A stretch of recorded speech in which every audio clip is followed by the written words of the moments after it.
All arrangements for King Janak's sacrifice had been completed, and to Mithila had come many rishis and brahmins from various kingdoms.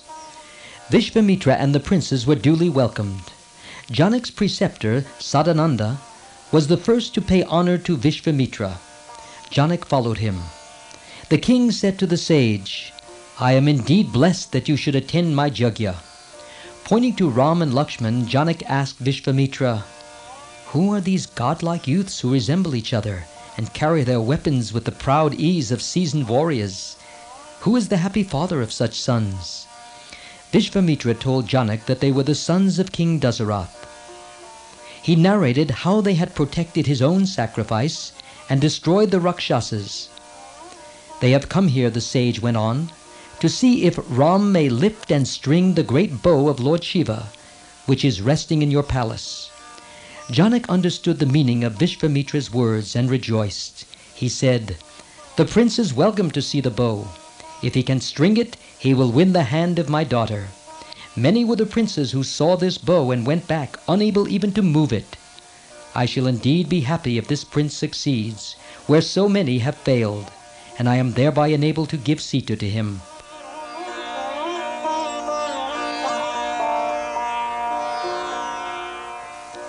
Janak then ordered his men to bring the bow, which was kept safe and sacred in an iron box. It was brought on an 8-wheeled carriage and dragged like a temple chariot during a festival. "Here," said Janak, "is Lord Shiva's bow, worshipped by me and my ancestors." After obtaining permission from Vishvamitra and the king, Ram stepped out to the iron bow case, while all eyes were fixed on him in wishful expectation.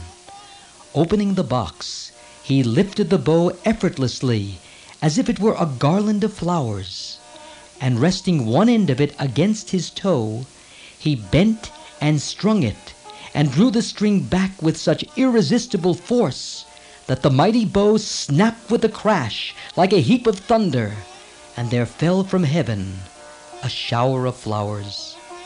Janak proclaimed, "My beloved daughter shall be wedded to this prince." Vishvamitra said to Janak, "Send your swiftest messengers to Ayodhya to give the news to Dasarath and invite him."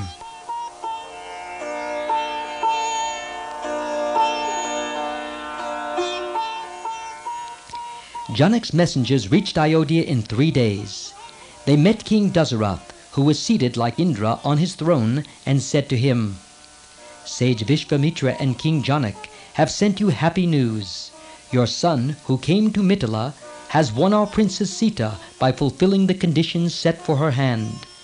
He not only strung Lord Shiva's bow, which none before could so much as lift, but bent its tough pride till it broke.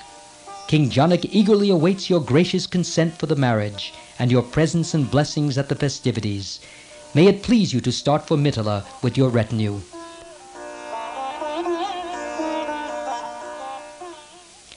Dasarath, who had sent Ram with Vishvamitra with a heart not altogether free from anxiety, even after the sage's assurances, was thrilled with joy on hearing this good news.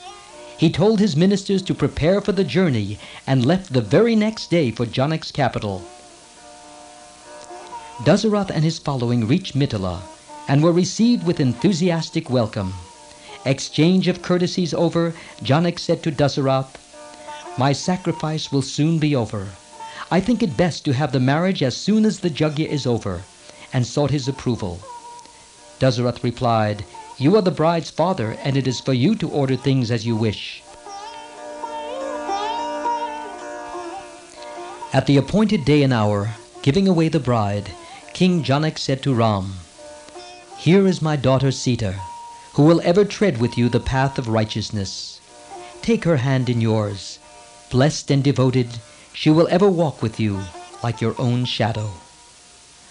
Thus was Sita given by Janak to Ram.